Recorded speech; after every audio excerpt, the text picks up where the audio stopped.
Shalom, selamat siang semuanya. Terima kasih untuk kesempatan yang diberikan buat aku. Nah, kali ini kita akan belajar tentang mata kuliah metodologi penelitian. Nah, sebelum jauh kita akan belajar. Perkenalkan lebih dahulu, nama saya Natabila Pratiwi, NIM 41 2018 013. Di sini kita akan membahas 5 materi. Materi yang pertama adalah peningkatan keterampilan metakognitif mahasiswa. Yang kedua, kajian kebutuhan bahan ajar bioteknologi di jurusan biologi. Kemudian, model integrase atribut asesmen formatif dalam pembelajaran biologi. Yang selanjutnya adalah pelatihan membuat artikel menembus jurnal nasional. Kemudian yang terakhir adalah telaah kesalahan konsep pada buku ajar biologi.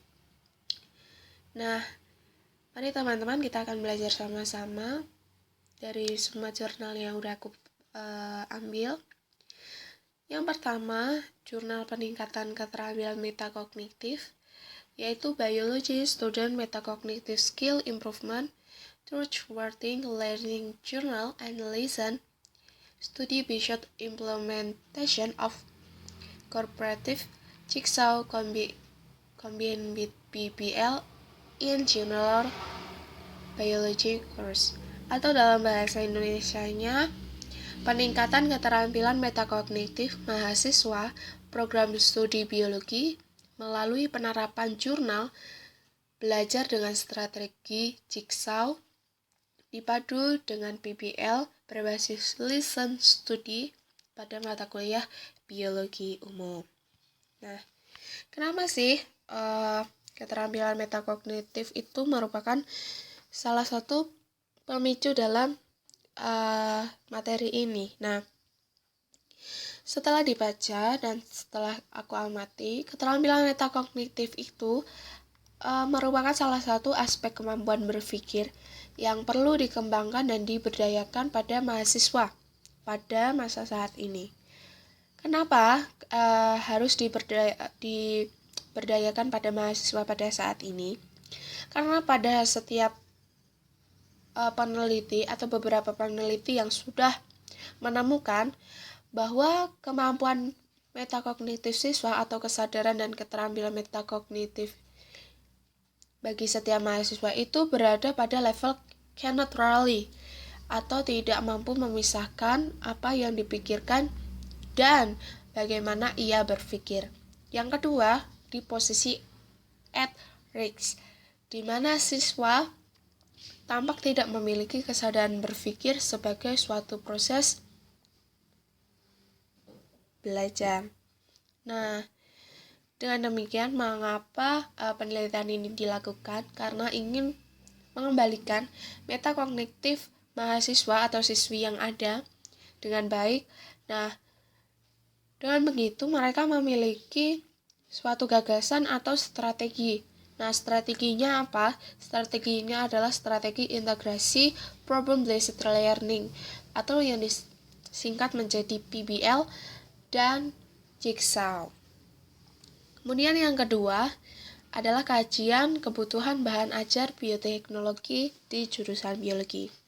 Hampir sama, di sini adalah dapat ditemukan bahwa ada penelitian ini bertujuan untuk memperoleh mengenai kebutuhan bahan ajar bioteknologi, khususnya di jurusan biologi. Nah, metodologi penelitian menggunakan angket yang diisi oleh mahasiswa jurusan biologi S1. Nah, yang telah menempuh mata kuliah bioteknologi. Analisis yang akan dilakukan adalah dengan cara kuantitatif deskriptif berupa presentase.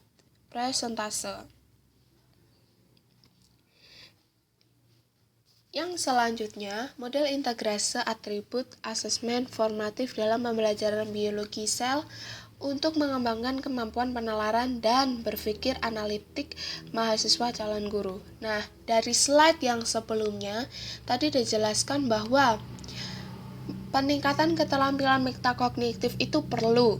Nah, di sini diulang lagi bahwa model integrase itu juga memerlukan pengembangan kemampuan dan penalaran dalam berpikir analitik seorang mahasiswa, apalagi calon guru. Nah, kita baca bahwa dalam studi ini dikembangkan model integrasi atribut asesmen formatif atau yang disebut dengan IAAF.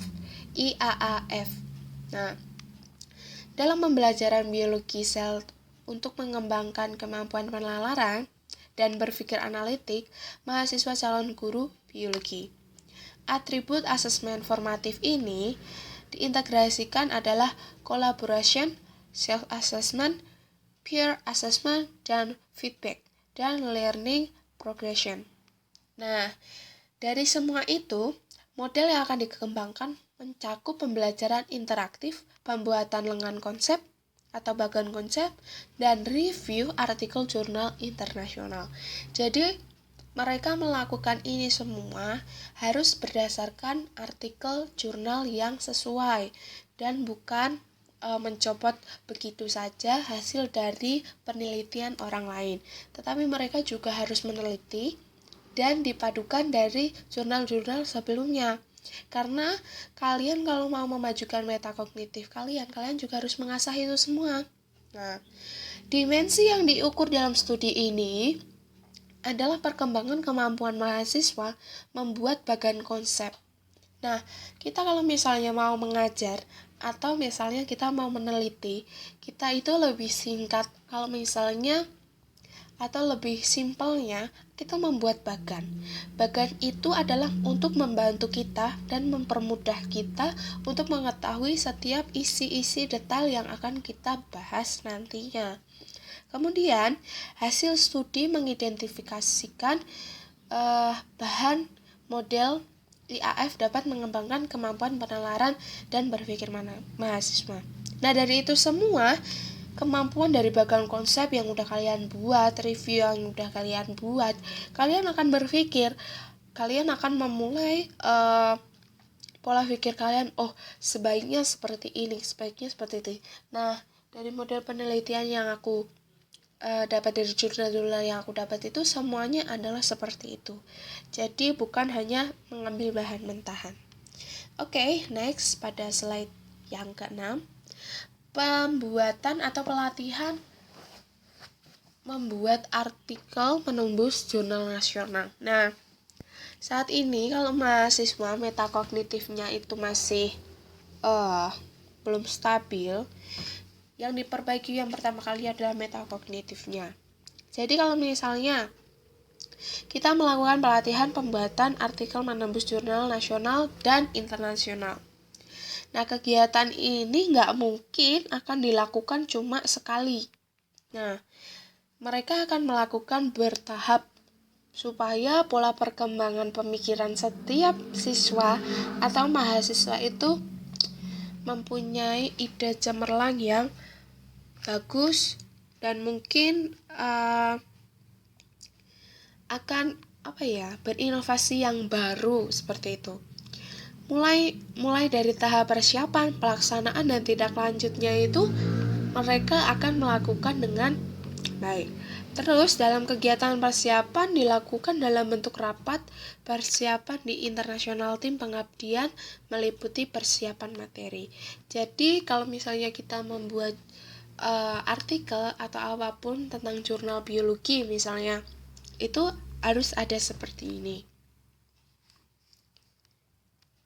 Nah, yang selanjutnya adalah telaah kesalahan konsep pada buku ajar biologi. Telaah materi pada buku ajar diperlukan untuk memastikan validitasnya sehingga dapat dipergunakan dengan baik oleh peserta didik dalam mencapai tujuan pembelajaran. Penelitian ini dilakukan bertujuan untuk mendeskripsikan rujukan-rujukan utama yang digunakan pada berbagai publikasi ilmiah mengenai telaah kesalahan konsep. Nah, untuk mengetahui materi apa saja yang telah ditelaah kesalahan konsep, Dan untuk menuju ke kriteria kesalahan konsep yang ditemukan pada buku ajar biologi, terutama mungkin di SMA atau di kuliah juga bisa. Nah, jadi intinya dari jurnal-jurnal yang aku dapat ini, dalam sebuah penelitian itu harus tahu apa pokok permasalahannya. Yang kedua, topik yang mau dibahas itu apa, kita harus tahu. Jadi nggak hanya aku punya gagasan untuk meneliti ini. Jadi metakognitif kita itu cuma standarnya gimana sih? Yaudah, saya mikir saya punya bahan, saya mau meneliti misalnya contohnya kandungan antioksidan pada daun kopi. Nah, nggak mungkin kan misalnya kita hanya seperti itu saja. Tapi kita juga harus mengembangkan metakognitif kita, berpikir panjang. Apa yang kita butuhkan ke depan selain itu? Selain topik, selain tujuan dan sebagainya, kita harus punya juga metode. Metode yang digunakan itu apa sih untuk memperkuat penelitian kita? Nah, dalam 5 jurnal itu semua menyangkut hal tersebut ya teman-teman semuanya. Jadi untuk melengkapi semua rancangan penelitian, mereka juga punya 3 topik itu tadi. Kemudian kita juga harus tahu urutan-urutan dalam kita meneliti suatu penelitian. Nah, itu penjelasan dari saya. Terima kasih. Mungkin ada salah kata, saya minta maaf. Ada tipu-tipu sedikit dalam berbicara, aku cuma minta maaf. Semoga bermanfaat. Terima kasih. Tuhan Yesus memberkati.